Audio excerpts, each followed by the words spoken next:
Spencer finally calmed down. Finally calmed down. I just told him at halftime, I said, Spencer, you're playing in a frenzy, and you can't play that way. You've got to slow down. And he did, made some huge shots for us. And Nick was terrific off the bench, got lightheaded and dizzy. And so I had to sort of smoke and mirrors it a little bit there for a while to try to get some guys some minutes so we could finish the game. I was very proud of our guys. They fought through. They got a win. Day off tomorrow, much needed. 2 games before Thanksgiving. So, you know, I said, guys, we're 6-4.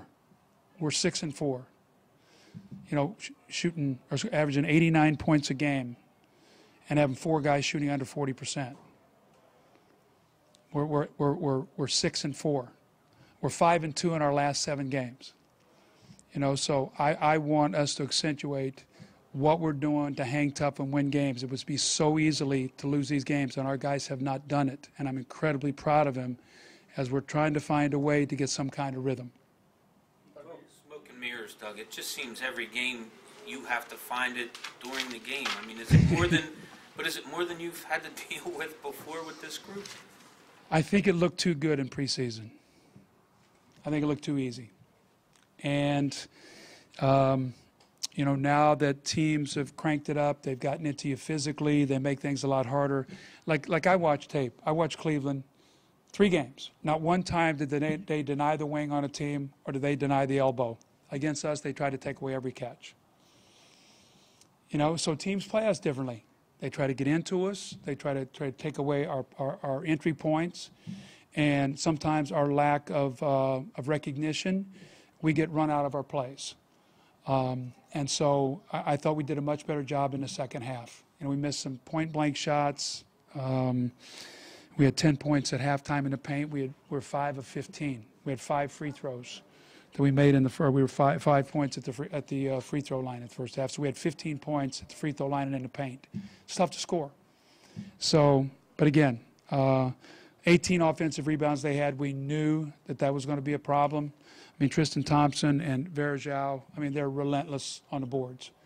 But we did enough to win the game, and for that, I'm incredibly grateful. When Irving scores 9, how much of that falls on Drew, and how much of that is just an overall team and Drew. First of all, you have to guard the point of the ball, Gordy. And Drew did a great job of that. He was not on his heels. He was the one, he was out. He was aggressive. We tried to have a big, the reason we had Thad on Verjao is because Verjao is in so many of the pick and rolls with Kyrie. And we wanted Thad's energy and his quickness to help our guard. Thad did a great job with that. And so our team defense was good, and we didn't give Kyrie too many easy baskets. I think he got to his left hand 4 times in the first half and scored on about 3 of them. And we thought if we could keep him pushed to the outside of the floor, going to the right, we'd have a better chance of defending him. We did a good job on both their guards. Their 2 young guards were 6 for 27. You know, Swaggy got to go in today, and then his heart flutters on him a little bit, or he gets a headache, or gets lightheaded, or something. You know, it seems like it's been something. You know, all the time. I thought Lavoie and Kwame played very well the other night. Today, they had heavy juice. You know, so it just, like for me, it's, you know, maybe go to the store and mix and match, try to pick up some things and match a little bit. And on a particular night, I pulled a play out of my tail late in the game that we hadn't run this year, that we scored 4 times on. So sometimes you just got to do that. And that's what they pay me to do. But at the end of the day, we got enough stops to beat them. But we have got to get smoother on the offensive end. We're making things way, way too hard on ourselves. Drew, 6.5 minutes of rest between the third and fourth. What's that? You got Drew 6. Well, that's what I was, you know, Royale was big again. And he came in, and we knew, and I told them, I said, guys, their starting team is the 4th leading scoring starting team in the NBA, and they're #1 plus minus. We cannot allow their bench to come in and put them in a position to win the game. And I thought that we bought those minutes for Drew. Smoke was great. And then I had to buy a couple minutes for Evan. He had played the entire second half. With Swaggy being out, I couldn't get Jay Rich any rest. And I had to play Thad and Spencer a lot of minutes coming down the stretch. But I said, guys, we got tomorrow off. Let's leave nothing out here, and let's get this win, and let's get some rest. So, that's the things you try to do. I took him out at the end of the quarter, Drew, so he would get to miss a minute, I think, at the end of the quarter, and then you get the 2-minute break, and then you miss 2. John Stockton used to do that all the time. When I was doing television, we used to have Stockton time, how much time he actually missed during the game and how much rest it actually was. In many instances, he would miss 7 minutes of game time and get 30 minutes of rest if you do it the right way. And so we used to always follow that stat. Jerry Sloan, the way he used to sub for him, and that's what I tried to do tonight.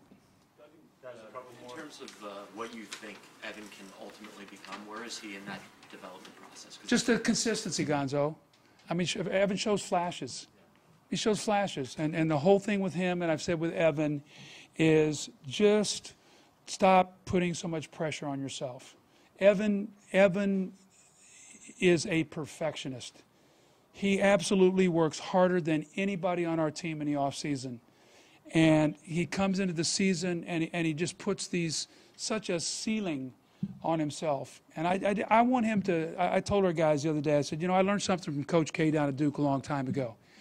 Just following, being down there with my son and everything else like that. When you win all the time, sometimes winning becomes more of a relief than it does a joy. And I thought the other night when we won, it was more of a relief than a joy. And I told our guys that would never happen again. That we're going to enjoy every win. There's going to be joy. It's not going to be relief. And I want Evan to have that kind of joy playing. When he plays a game like tonight, I want it to be joyful. Especially, man, he went to Ohio State, to play like that against Cleveland. I'm sure it was extra special for him. His Buckeyes won it overtime yesterday. I had to let him know that. So everything's all good. But, guys, this job, as I said before, it's not X's and O's at all.